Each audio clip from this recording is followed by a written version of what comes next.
ክፍል 12 ዴቪድ እያመነታ አንድ ሳልነግርሽ የቀረሁት ነገር አለ። ኩባንያውን ልለቅ ነው አላት። ዓለም በላዩ ላይ ተደፋችባት። በማግባት ምክንያት ብቻ ስራህን መልቀቅ ፈለግ? ካገባህ መልቀቅ አለብህ ማለት እኮ አይደለም አለችው። በእርሱ ምክንያት አይደለም። የጆሴፊን አባት በሳን ፍራንሲስኮ አዲስ ስራ ስለጀመረ ያንን ስራ እንድመራላቸው ይፈልጉኛል። ታዲያ ወደፊት ሳን ፍራንሲስኮ ልትኖር ነው? አዎ። ብራድ ሮጀርስ በእኔ ምትክ ሆኖ የኩባንያውን ስራ ያለ ምንም ችግር ሊመራው ይችላል። ጥሩ ረዳት ስራ አስኪያጆችና አስተዳዳሪዎችን መርጠን ስራውን በቅርብ ሆነው እንዲረዱት እናደርጋለን። ይሄ ለኔ በጣም አስቸጋሪ ውሳኔ እንደሆነ ላንቺ የምገልጽባቸው ቃላቶች የሉኝም አላት። በእርግጥ ሊሆን ይችላል ዴቪድ፣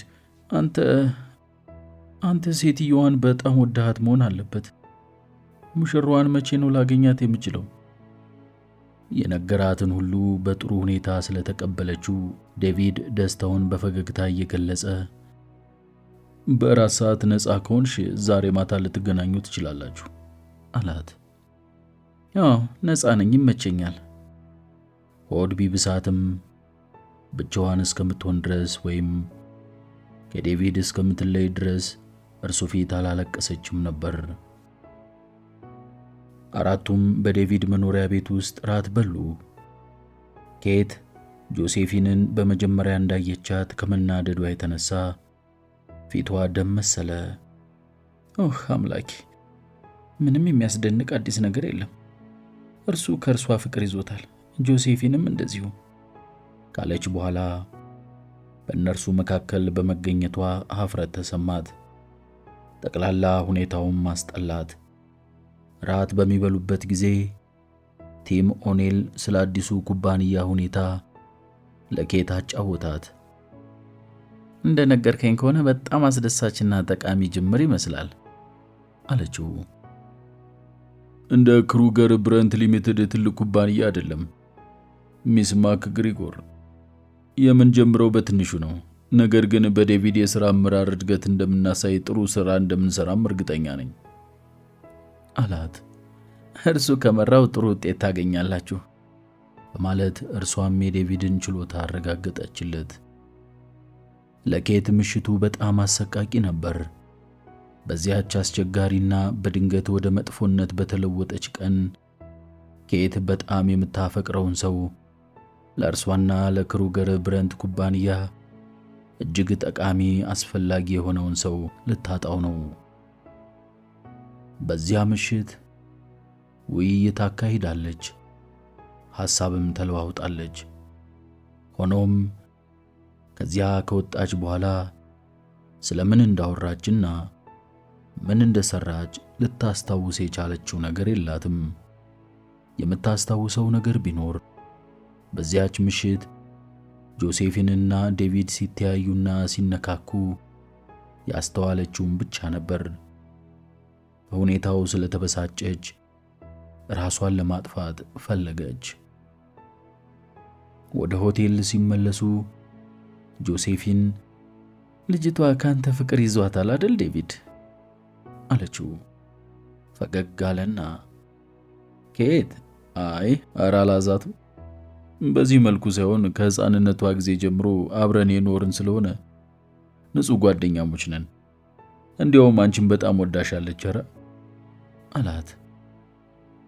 እርሷም ፈገግ አለችና ወንዶች ስትባሉ ገራገሮች ናችሁ አለችው። በሚቀጥለው ቀን ጠዋት በዴቪድ ቢሮ ውስጥ ቲም ኦኔልና ዴቪድ ፊት ለፊት ተቀምጠው ይወያያሉ። እዚህ ያለውን ሁኔታ ለማመቻቸትና መስመር ለማስያዝ 2 ወር ያህል ያስፈልገኛል። ስራችንን ለመጀመር ስለሚያስችለን የገንዘብ ጉዳይም እያሰብኩበት ነው።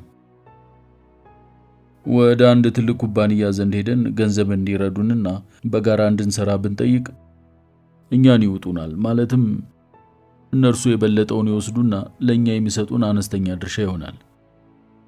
ከዚያ በኋላ ቁጥጥሩ ከእጃችን ይወጣና ንብረትነቱም የኛ መሆኑ ይቀራል።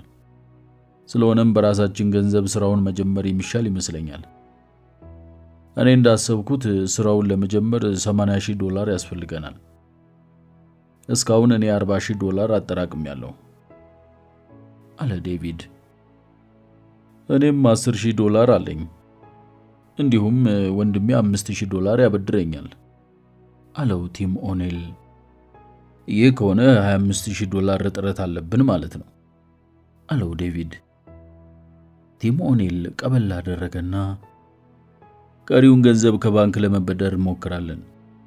እኛ አሁኑኑ ወደ ሳን ፍራንሲስኮ ጉዛችንን እንጀምራለን። እዚያ ሄደን ለአንተ ሁሉን ነገር እናመቻችልሃለን በማለት ለዴቪድ ነገረው።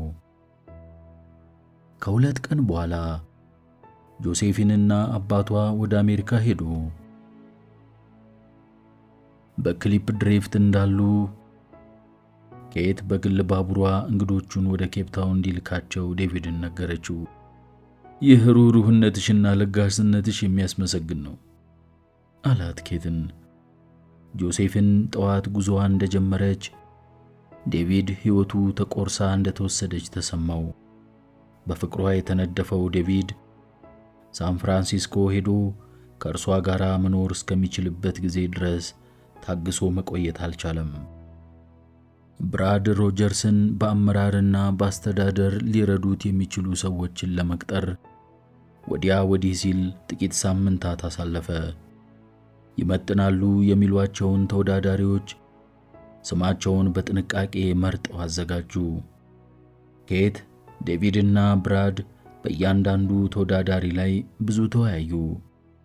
ቴይለር ጥሩ ቴክኒሻን ነው፣ ሆኖም በአመራርና በአስተዳደሩ ላይ ደካማ ነው። ሲመንስስ እርሱ ጥሩ ነው፣ ግን ራሱን ለዚህ አይነት ስላላዘጋጀ ብቁ አይደለም። ለእርሱ ተጨማሪ 5 ዓመት መስጠት ያስፈልጋል አለው ብራድ።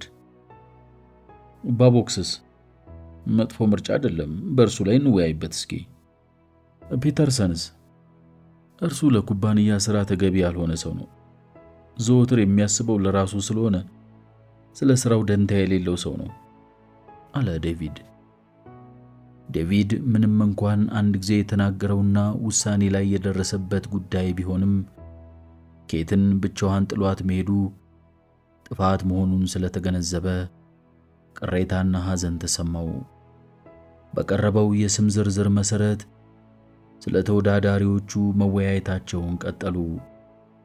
በወሩ መጨረሻ ላይ ከዚሁ ሁሉ ተወዳዳሪ አጣርተው ብራድ ሮጀርስን ሊረዱ ይችላሉ ብለው ያመኑባቸውን 4 ሰዎች መረጡ። የተመረጡት ሰዎች በሙሉ ውጭ ሀገር በመስራት ላይ የሚገኙ ናቸው። የቃል ጥያቄ ፈተና መስጠት ስለነበረበት ሰዎቹ ተጠርተው እንዲመጡ ተደረገ። የመጀመሪያዎቹ 2 የቃል ፈተናዎች በጥሩ ሁኔታ ተካሄዱ። ኬት ባንዱም እንዳረካች ለዴቪድና ለብራድ ነገረቻቸው። በማግስቱ ጠዋት 3ኛው የቃል ፈተና መካሄድ ነበረበት።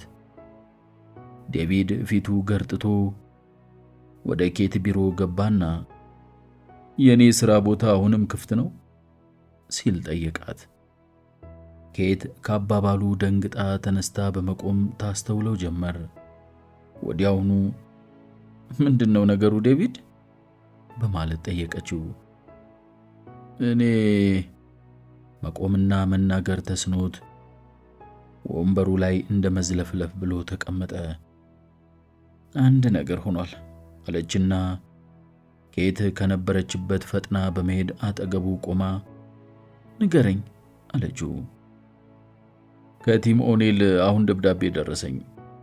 አብረን እንሰራለን ያለኝን ሥራ ሸጠው አላት። በመገረም ምን ማለት ነው አለችው። ነገሩ እንደነገርኩሽ በትክክል ተፈጽሟል። ለሽያጩ በቅድሚያ $200,000 የተቀበለ ሲሆን በተጨማሪ ለመብት ማስከበሪያ ሰነድ ቺካጎ ከሚገኘው ከባለ 3 ኮከብ የሥጋ ማሸጊያ ኩባንያ ጋር በየጊዜው የተወሰነ % ክፍያ ያገኛል አላት።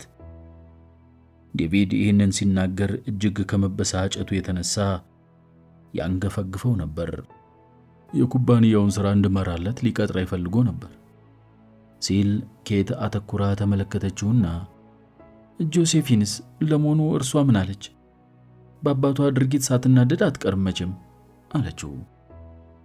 የእርሷም ደብዳቤ በተጨማሪ ደርሶኛል።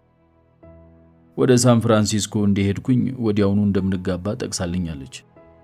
እና አትሄድም ስትል ጠየቀችው። እርግጥ ነው አልሄድም አለና በጣም ተናደደ።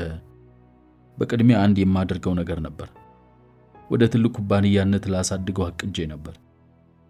ነገር ግን እነርሱ የማይረቡ በመሆናቸው ገንዘብ ለማግኘት እጅግ በጣም ስለቸኮሉ ስለጓጉ እቅዴን አበላሹብኝ አላት። ዴቪድ እነርሱ እያልክ መውቀስህ ወይም መናገርህ ትክክል አይደለም ካለችው በኋላ መናገር የፈለገችውን ገታችው። ቀጥላም ኦኔል ይህንን መሰሉን ስምምነት ለጆሴፊን ሳያማክራትና ሳያስፈቅዳት በፍጹም ብቻውን አይዋዋልም። ብቻውን ውሳኔ ላይ አይደርስም አይደል አለችው።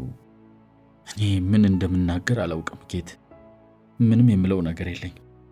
በሕይወቴ ውስጥ እጅግ በጣም ትልቅ ስህተት ነው የሰራሁት። ይህንን ከማለት በስተቀር ምንም ምለው የለኝም አለ ዴቪድ። ኬት ወደ ጠረጴዛዋ ሄደችና የተወዳዳሪዎችን ስም ዝርዝር የያዘውን ሊስት አንስታ ቀስ እያለች ትቀደው ጀመር። ዴቪድ ወደ ሥራው ተመለሰ። በተከታዮቹ ሳምንታት ሥራውን በጥንቃቄ ተያያዘው። ራሱን ከብስጭት ለማዳን በማሰብ ለሥራው ብቻ ትኩረት ሰጠ። ከጆሴፊን ኦኔል ብዛት ያላቸው ደብዳቤዎች ደረሱት። ከነዚህ ደብዳቤዎች አንዱን እንኳን ከፍቶ ሳያነብ ሁሉንም ጣላቸው። ደብዳቤዎቹን ይጣላቸው እንጂ ጆሴፊንን ከአእምሮው ሊያወጣትና ሊረሳት አልቻለም። ኬት የዴቪድን ችግር በሚገባ ተገነዘበች።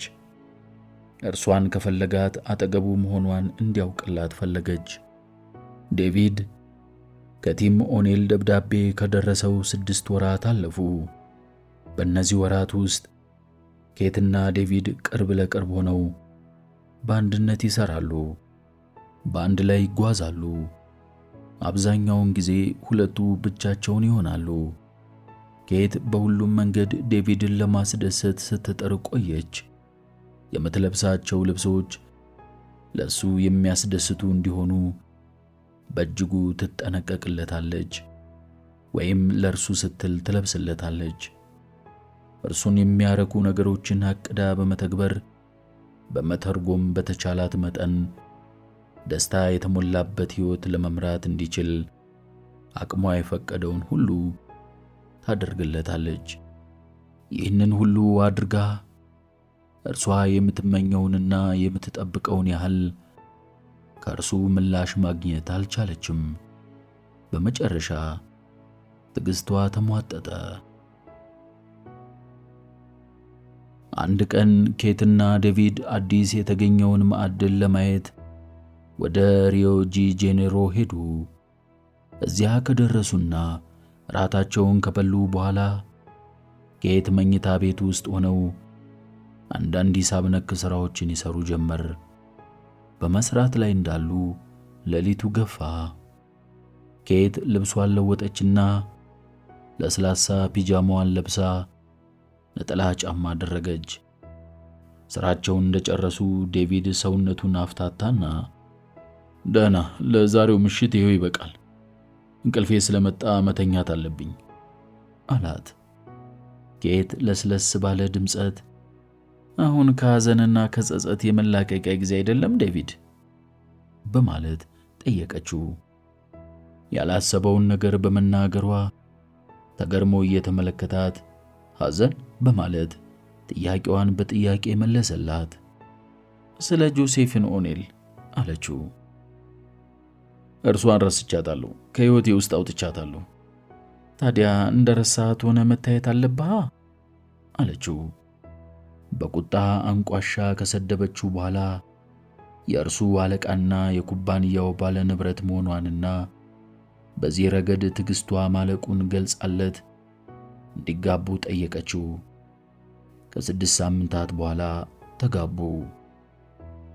በክሊፕ ድሪፍት ካሁን በፊት ፈጽሞ ያልታየና ወደፊትም ይደረጋል ተብሎ የማይታሰብ ታላቅ ሰርግ ተደግሶ የጋብቻው ስነ ስርዓት ተከበረ። የተክሊሉ ስርዓት በከተማይቱ ባለው ታላቅ ቤተክርስቲያን የተከናወነ ሲሆን በማዘጋጃ ቤቱ አዳራሽ የሪሴፕሽን ግብዣ ተደረገ። እያንዳንዱ የክሊፕ ድሪፍት ነዋሪ በሰርጉ ላይ እንዲገኝ ተጠርቷል። የምግቡ፣ የቢራው፣ የውስኪውና የሻምፓኙ ብዛት ቁጥር ስፍር የለውም። ሲበላ ሲጠጣ፣ ሙዚቀኞችና ድምተኞች ሲዘፍኑና ሲጨፍሩ ተውሎ ታደረና ሌሊቱ ሲነጋ ስነ ስርዓቱ ተጠናቀቀ። ሙሽሮቹም ቢሆኑ ከድምተኞቻቸው ጋር እዚያው አድረው ፀሐይ መውጣት ልትጀምር ስትል ወደ ቤታቸው ሄዱ። ኬት እኔ ቤት ልሂድና ዕቃዎቹን ላዘጋጅ፣ ከ1 ሰዓት በኋላ መጥተው ውሰደኝ አለችው ዴቪድን። ደብዘዝ ባለው ብርሃን ኬት ለብቻዋ ወደ ትልቁ ቤት ገባች። የፎቁን ደረጃዎች ወጥታ ወደ መኝታ ቤቷ አመራች። ግድግዳው ላይ ወደ ነበረ አንድ ስዕል ተጠጋችና ፍሬሙን በሰውነቷ ገፋችው። ስዕሉ ቦታውን ሲለቅ የግድግዳ ካዝናው ታየ። ካዝናውን ከፍታ አንድ የኮንትራት ወረቀት አወጣች። ኮንትራቱም ኬት ማክግሪጎር ቺካጎ የሚገኘውን በባለ 3 ኮከብ ስጋ ማሸጊያ ኩባንያ ስም የቲም ኦኔልን ማቀዝቀዣ ተቋም በ200,000 ብር የገዛችበት የውል ወረቀት አብሮ ተያይዞ ነበር። ኬት ለጥቂት ደቂቃዎች አመነታችና የኮንትራት ወረቀቶቹን ወደ ካዝናው መልሳ ቆለፈችባቸው። ዴቪድ አሁን የሷ ነው። ሁልጊዜ የሷና የክሩገር ብረንት ሊሚትድ ይሆናል። በህብረት ሰርተው ታላቅ ኩባንያ ያደርጉታል። ልክ ማርጋሬትና ጃሚ ማክግሪጎር ሊሆኑ ይፈልጉት እንደነበረው።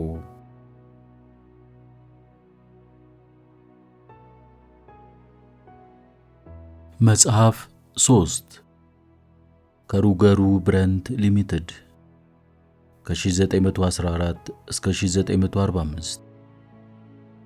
ኬትና ዴቪድ ጃሚ በሕይወት በነበረበት ወቅት ጊዜውን ለማሳለፍ ከብራንዲ ብርጭቆ ጋር ይቀመጥበት በነበረው መጽሐፍት ቤት ውስጥ ነበሩ። ዴቪድ በመጽሐፍት ቤት ውስጥ ቤቱ እንደተቀመጠ እንደ ሌሎቹ ሙሽሮች ሁሉ የጫጉላ ጊዜያቸውን በጥሩ ሁኔታ ለማሳለፍ በቂ ጊዜ ባለማግኘታቸው ብስጭት ብሎ የሽርሽር ጉዞ ለማድረግ በመፈለግ ለማንኛውም ጠቅላላ መጋዘኑን በኃላፊነት ሊቆጣጠር የሚችል አንድ ሰው ሊኖረን ይገባል አላት። በሐሳቡ ስለተስማማች መላው ዓለምን እየተዘዋወሩ ከጎበኙ፣ በተለይ ወደ ፓሪስ፣ ዙሪክ፣ ሲድኒና ኒውዮርክ ለሥራ ጉዳይ ደጋግመው ተመላለሱ። የትም ይሄዱ የትም ጥቂትም ቢሆን ለራሳቸው መዝናኛና መደሰቻ የሚሆን ጊዜ በፕሮግራማቸው ውስጥ ማስገባታቸው የማይቀር ነበር። ሌሊት ሲያወሩ፣ የልባቸውን ሲገላለጹና ፍቅር ሲሰሩ ያድራሉ። ኬት ለዴቪድ የማያልቅ ደስታ መጋቢ ሆነች። በጠዋት ተቀሰቅሰውና ቀኑን በፍቅርና በደስታ እንዲጀምር ፈገግታዋንና ፍቅሯን ትመግበዋለች። ከጥቂት ሰዓታት በኋላ ንግድ ነክ በሆኑ ሥራዎች፣ ስብሰባዎችና ውይይቶች ላይ አብራው ትገኝና ከጎኑ በመቀመጥ አስፈላጊውን ሁሉ ትረዳዋለች። ይህንን በመሰለው ከፍተኛ ኃላፊነትን በሚጠይቅ የንግድ ሥራ ላይ የተሰማሩት በጣም ጥቂት ሴቶች ሲሆኑ ኬት የተፈጥሮ ችሎታዋን በትምህርት ይበልጥ ስላዳበረችው ለንግድ ሥራቸው መቃናት በእጅጉ አገዛቸው። በተለይም የረጅም ጊዜ ልምድ ካካበቱት የንግድ ሰዎች ጋር ኬት ውይይት በምታደርግበት ወቅት አቀባበሏ መልስ አሰጣጧና ክርክር በሚያስፈልግበትና መግባባት ባልተፈጠረበት ጉዳይ ላይ ተጨባጭ የሆኑ ነጥቦችን በማቅረብ ግንዛቤ አስጨብጣ ለማሳመን እንደምትችል ዴቪድ ሲመለከት ይደነቃል። በቁጣ ወይም በንዴት ተሞልተውና ተገፋፍተው የሚቀርቧትን ሰዎች አግባብታና አረጋግታ ሁኔታዎችን እንዲረዱ ታደርጋለች። ሰዎቹ ሁኔታዋን ሲረዱ ከመርካታቸው ሌላ የሚመለሱት ለኬት ያላቸውን አድናቆት እየገለጹ ነው። ኬት በተፈጥሮ ተናግሮ የማሳመንና የማሸነፍ ችሎታ ያላት ናት። ምን እንደምትፈልግና የፈለገችውንም እንዴት ማግኘት እንደምትችል ጠንቅቃ ታውቃለች። ይህንን ነው ኬት ሁሉንም የማድረግ ችሎታና ስልጣን የምትለው። ዴቪድና ኬት የጫጉላ ጊዜያቸውን የመጨረሻ ሳምንት በዳርክ ወደብ በሚገኘው የሴዳር ኮረብታማ ቤት ውስጥ ባስደሳች ሁኔታ ነበር ያሳለፉት። ሰኔ 28 ቀን 1914 የመጀመሪያው የጦርነት ወሬ የተሰማበት ቀን ነበር። በዚህ ዕለት ዴቪድና ኬት በሱዜክስ በእንግድነት ተጋብዘው ነበር።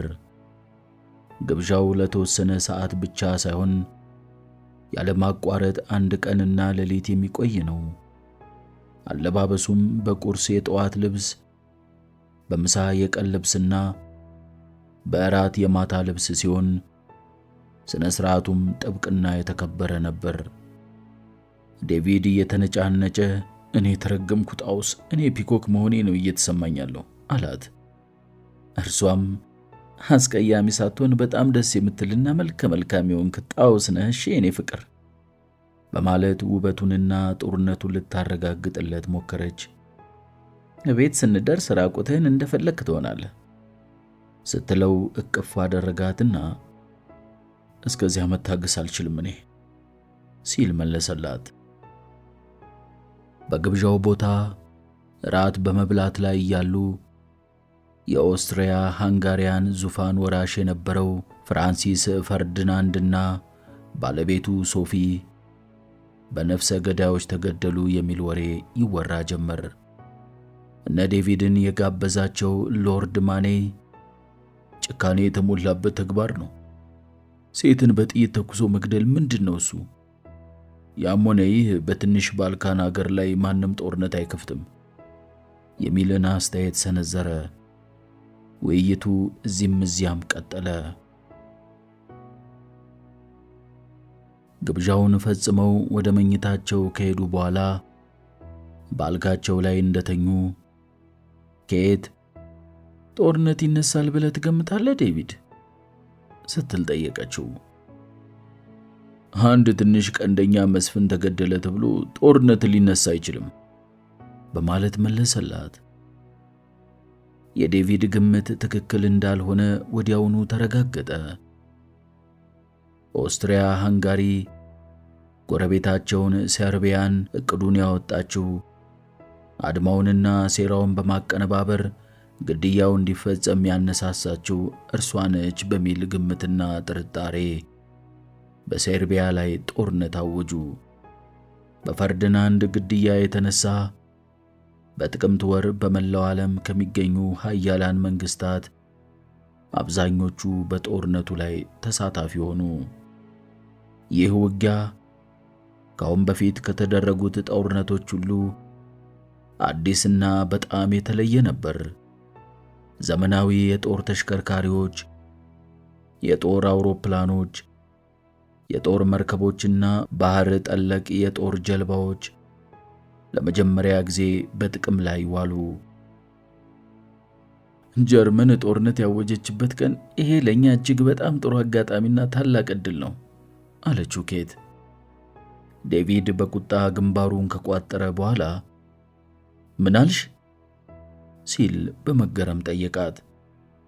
በአሁኑ ጊዜ መንግስታት ጠመንጃ፣ ጥይትና ልዩ ልዩ የጦር መሳሪያዎች በመፈለግ ላይ ሲሆኑ በተጨማሪም ስትለው አቋረጣትና አሁን የዘረዘርሻቸውን የሚያገኙት እኮ ከኛ አይደለም ከእኛም መሆን የለበትም።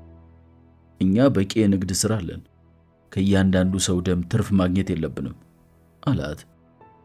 አንተ አስተሳሰብህን በትንሹም ቢሆን መለወጥ የለብህምን? አንድ ሰው ወይንም ድርጅት ለጦርነቱ የሚያገለግሉ መሳሪያዎችን አምርቶ ማቅረብ ይኖርበታል አለችው። በነገሩ ካለመግባባታቸው የተነሳ ከተጋቡ ለመጀመሪያ ጊዜ ተለያይተው ተኙ። ኬት ዴቪድን በዚህ ነገር ላይ እንዴት ደካማ አስተሳሰብ ያለው ሞኝ ሰው ሊሆን ቻለ በማለት ስታስብ፣ ዴቪድም በበኩሉ ኬት እንዴት ጨካኝና አረመኔ ሰው ሆነች፣ ንግድና ጥቅሙ አእምሮዋን ጋርዷታል፣ እንዳትዝናና እንዳታስብ አድርጓታል ሲል አሰበ። ተከታታዮቹ ቀናት ለዴቪድና ለኬት አሰቃቂና መራራ በመሆናቸው በሁለቱም ላይ ብስጭትን አስከተሉባቸው። ዴቪድ በሁለቱ መካከል የተፈጠረውን መቃቃር ለማስወገድ ፈለገ። እንዴት አድርጎ የነበረውን ፍቅር መልሶ ለመገንባት እንደሚችልና ከየት እንደሚጀምረው ግራ ገባው። ኬት በጣም የተኮራራች ከመሆኗም በላይ እርሱን ይቅርታ ላለመጠየቅ ሐሳበ ግትር ሆነች። ይህንን ያደረገችው ያለ ምክንያት አልነበረም። ባቀረበችው ሐሳብ ትክክለኝነት ትተማመንበት ስለነበረ ነው። በወቅቱ የአሜሪካ ፕሬዝዳንት የነበሩት ወድሮ ዊልሰን ሀገራቸውን በጦርነት ውስጥ ላለማስገባት ቃል ቢገቡም የጀርመን ባህር ሰርጓጅ መርከቦች የጦር መሳሪያ ያልያዙ ሰላማዊ መንገደኞችን ጭነው የሚጓዙ መርከቦችን ማስጠም በመጀመራቸው የግፍ ሥራ ታሪካቸው በየቦታው ይነገር ጀመር። በዚህ የተነሳ አሜሪካ ተባባሪዎቿን እንድትረዳ ግፊት ይደረግ ጀመር።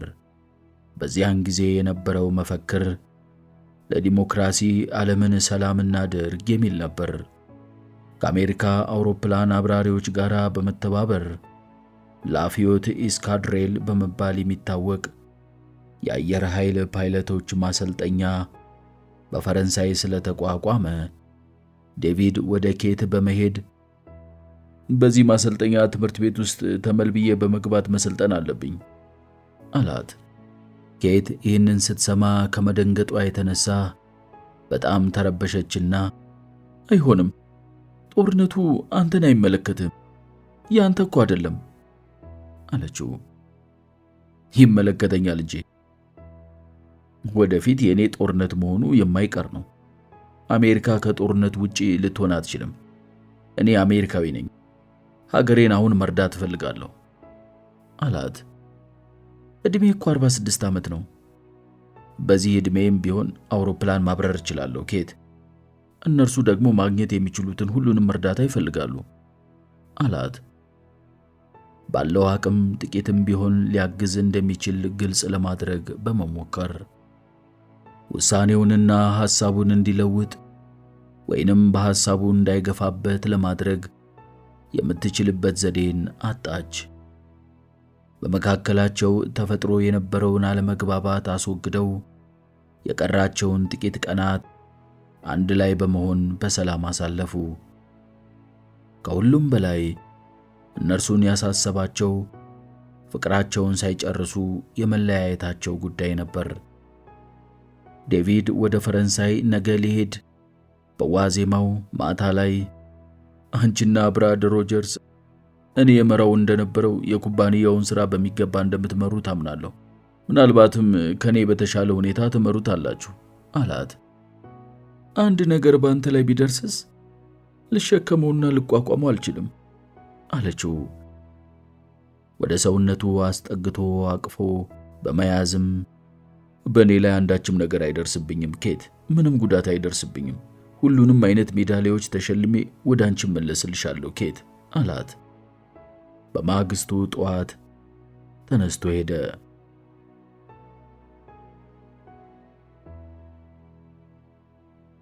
ዴቪድ አጠገቧ አለመኖሩ ለኬት ሞት ነው።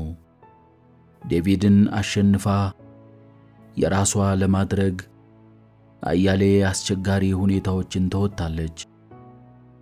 ረጅም ጎዳና ተጉዛለች።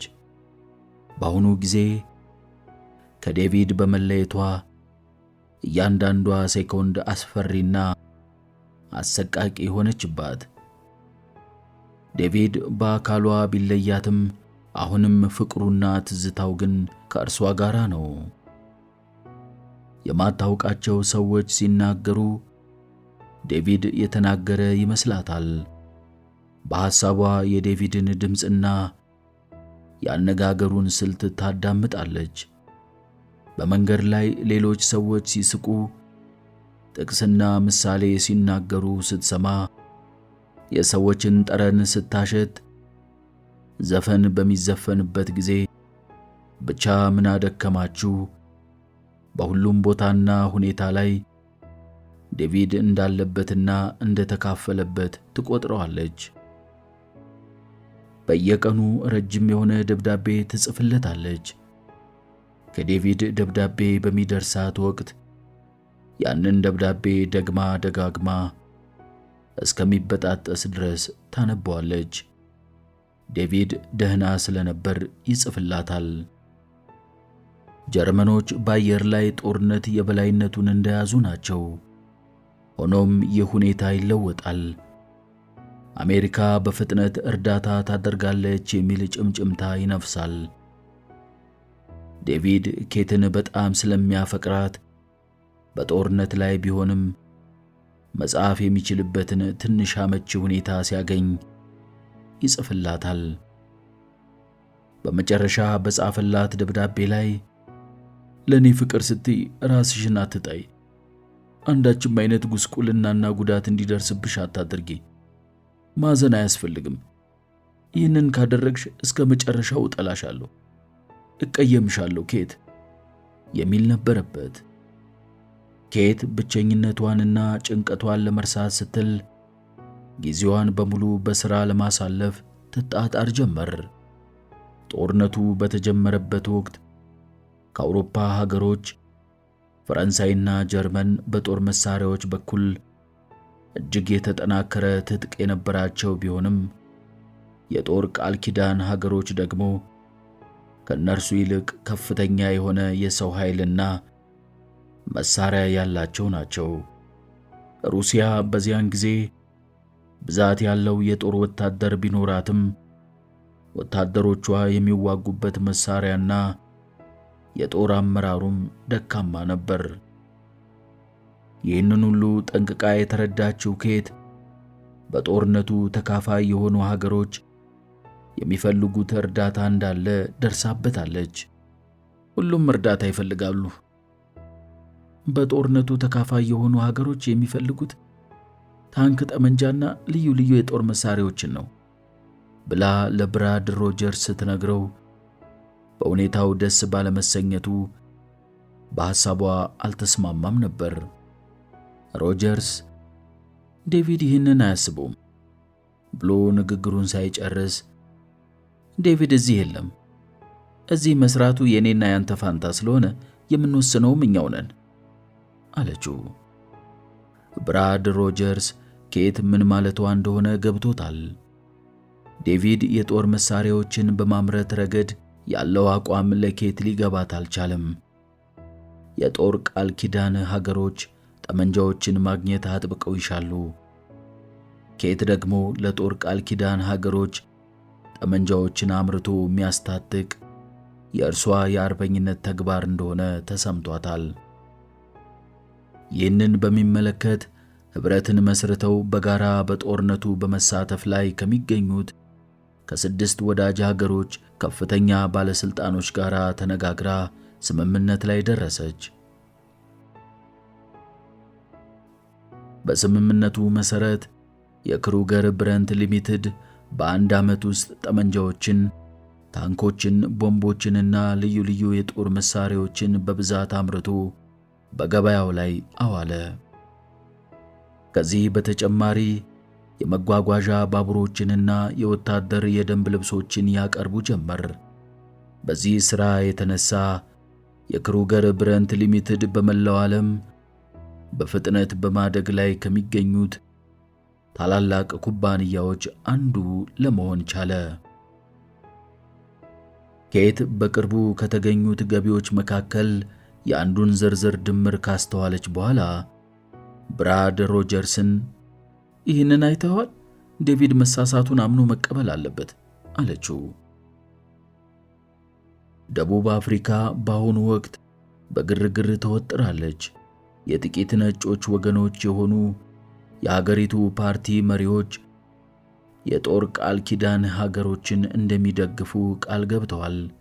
የጦር ቃል ኪዳን ሀገሮች ደቡብ አፍሪካን ከጀርመን ወራሪ ጦር ለመከላከል ኃላፊነቱን የወሰዱ ቢሆንም ብዙሃኑ ደቡብ አፍሪካውያን ግን ሀገራቸው የእንግሊዝን መንግሥት ለመደገፍ ቃል መግባቷን ተቃውመዋል። እንግሊዝ በአገራቸውና በወገናቸው ላይ የፈጸመችውን ግፍና ያደረሰችውን በደል በቀላሉ አይረሱትም።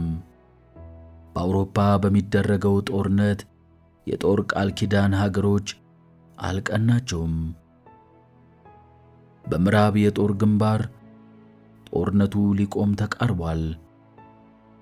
ሁለቱም ተፋላሚ ወገኖች ፈረንሳይንና ቤልጂየም ግን ያለማቋረጥ የመከላከያ ጉድባ ቆፍረዋል። ወታደሮቹ የመደበቂያ ቦይ ቢሰሩም እየተሰቃዩ ነው። ዝናብ በመጣሉ የተነሳ ጉድባዎቹ በውሃና በጭቃ ተሞልተዋል። የአይጦች መንጋና ልዩ ልዩ ተባዮች የመከላከያ ጉድባውን ወረሩት። ኬት በዚህ ረገድ እፎይ ብላለች። ምክንያቱም ዴቪድ ጦርነቱን የሚዋጋው ወይንም በጦርነቱ የሚካፈለው በአየር ላይ ስለሆነ ይህ አይነቱ ችግር አያጋጥመውም። ፕሬዝዳንት ዊልሰን ሚያዝያ 6 ቀን 1917 ጦርነትን አወጁ። የዴቪድ ግምት እውነትነቱ እየጎላ መጣ። አሜሪካ ጦሯን ማንቀሳቀስ ጀመረች። በጄኔራል ጆን ጄ አዛዥነት የሚመራው የመጀመሪያው የአሜሪካ ዘማች ጦር ኃይል ሰኔ 26 ቀን 1917 ፈረንሳይ ገባ። ጦሩ በሰፈረበት አካባቢ ላሉ ቦታዎች አዳዲስ መጠሪያ ወይንም እንደ አስፈላጊነቱ ስያሜ ተሰጣቸው። ሴንት ሚሄል፣ ቻታውቴሪ፣ ዘሚዩዝ አርጎኒ፣ በሌውድ ቬርደን ወዘተ። የጦር ቃል ኪዳን ሀገሮች ወታደራዊ ኃይል ማንም ሊቋቋመው የማይችል ኃይል ሆነ። በመሆኑም ኃያልነቱን በተግባር ስለተረጎመው ጦርነቱ ህዳር 11 ቀን 1918 ተፈጸመ። ለዲሞክራሲ ዓለም ሰላም ሆነች።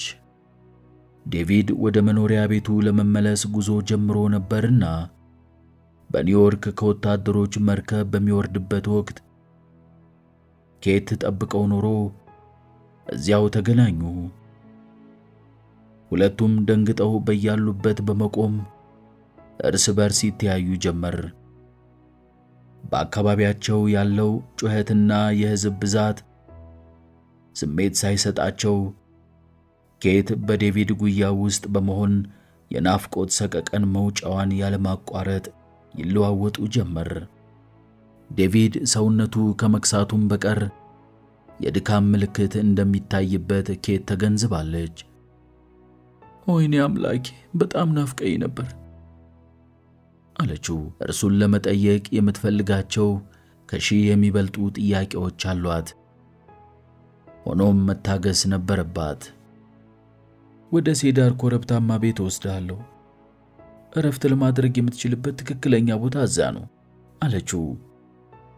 የዴቪድን ከጦርነት ቦታ መመለስ ኬት በጉጉት በምትጠባበቅበት ወቅት እረፍት የሚያደርግበትን ቤት ለማሳመር ብዙ ደክማለች።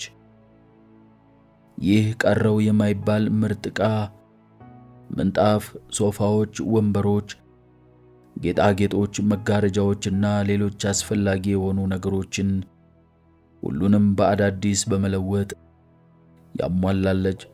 ያሟላችው ሲሆን በግቢው ውስጥና በሰገነቱ ላይ ተገቢውን ሁሉ አደራጅታለታለች። ስለ ቤቱ ሁኔታ በደስታ ገለጻ እያደረገችለት አስጎበኘችው። ዴቪድ ግን ልክ እንደ እንግዳ ሰው በዝምታ ተውጦ አንድም ቃል አይተነፍስም ነበር።